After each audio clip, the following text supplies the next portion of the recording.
Welcome back to my channel, Heroes and Legends. My name is Soul Betty. You can call me Soul. You can call me Betty. If we're dropping in on a ranked game in Apex and you have a mic and you're utilizing it, you can call me anything you like as long as you're contributing to the team and we're focused on the dub. Today, I am going to bring you part 5 of my Overwatch Noob series. We're going to focus on competitive. So if you watched my previous video, you saw my first couple of games in competitive. They did not go very well. So let's recap that for a second. My biggest complaint of that game was where people were ranked previously and how good they were. We got steamrolled, no question. Nobody said that they were a silver or a bronze.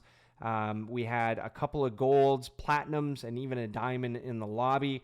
And that left me a little bit frustrated because I wasn't prepared for that, right? I was prepared to go in and play people that may have been less than 15 hours on the game like I was. Maybe had never played Overwatch because I had never played Overwatch 1. Jumped right in for Overwatch 2. They were learning the game and we were really going to learn the game together, whether they were on my team or whether they were the opponent. Either way, I thought the skill level was going to be very similar. It was not. We got steamrolled. That was my experience, and I was like, wow. I called my boy Jaeger, who's been featured on some of the videos here and some of my shorts, so you know who that is, aka Milk, and I said, what is going on with competitive? I really thought I understood it.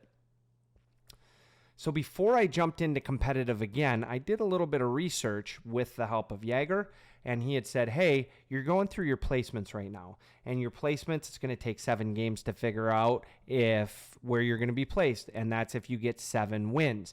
Now, if you can't get to 7 wins and you get to 20 losses first, that will also do the trick, and it'll put you in what division you should be in.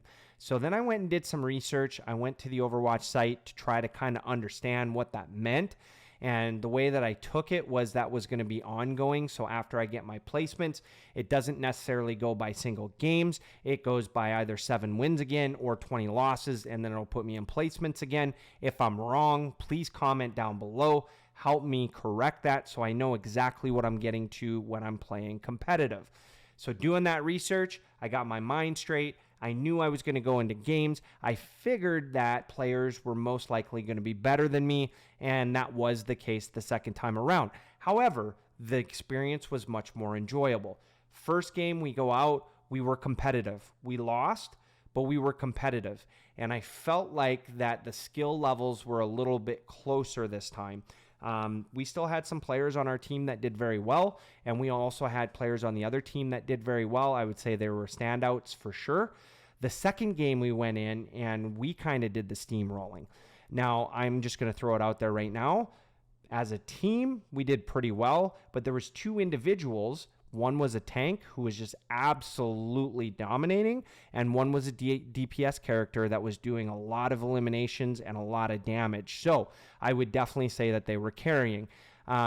The only drawback from this game was that I kind of felt bad a little bit. It was a little bittersweet because I was thinking to myself, was there somebody on the other side that was going through the experience that I had the day before playing for their very first time in competitive? However, I do like being on the winning team because I already experienced what losing felt like being on that side. So it was very bittersweet, but that was my first game that we won. Couple of things that I noticed was that I was placing ults a little bit better, although I did have a bad ult. My movement was getting a little bit better, but I was still kind of missing out on some of the unique features of Lucio. Okay. Fast forward to the third game, we won that one as well. Again, we had a really solid tank, really solid DPS player, but this game I felt like I was doing a little bit more. Surprisingly, I got endorsed as well. I don't know how I would get endorsed over a tank or the DPS player that was doing really well. And maybe it was one of them that endorsed me because of my healing. Whatever the case was, they were definitely the stars of the team. But we had a pretty good win. That's what you're seeing in the background right now. I'm playing my day 2 comp footage behind you. So if you see things that I could do better, comment down below. Tell me what you see. I don't mind if it's negative or positive as long as it's not a personal attack. I think all feedback is good as long as it's focused on making the gameplay better for myself and the teammates around me so we can have an enjoyable experience.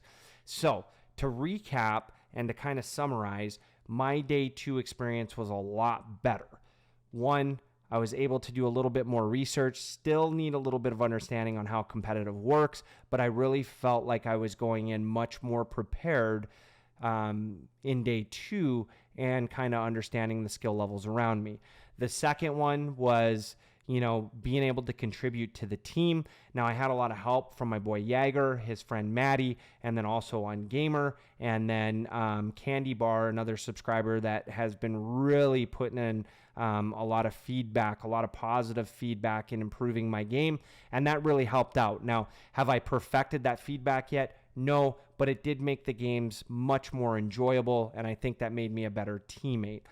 The one thing that I did notice that I didn't do well and I haven't figured out, and again, I could use your help, gamers, if you could comment down below, is I do try getting into voice chat, and I think that I do it, but I never hear anything, and when I talk, I don't get a lot of feedback back, so I don't know if people can hear me or not. This is a pet peeve of mine, as you'll hear me in a lot of my videos. When it comes to Apex, I just request that people, since I'm a solo queuer, use your microphones. So now I'm that guy not using my microphone. So if you watch the video, just tell me what I'm doing wrong. Tell me why it looks like I'm in voice chat. It says I'm in voice chat, but I've never used the native voice chat in Overwatch 2. So I just don't know if I'm doing it right. My settings say that I'm on open mic, so I just assume that it's going through, but nobody ever responds, and I've never heard somebody in voice chat, so I could use some help there.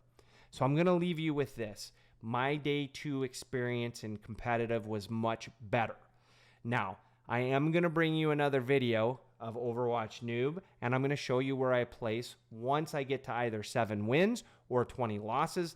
That's going to be a lot of gaming in between. I might bring a video in between that of just some things that I learned, but I really want to know where I end up in competitive, and I'm sure if you've stuck with me this far, you would like to know as well. If you have any questions or you have similar experience, again, comment down below. I read all comments and respond. So I will leave you with this, gamers and legends. I hope to see you in the arena. Don't forget your microphones. And if you can help somebody out, I'm sure they will appreciate it. Have a wonderful night.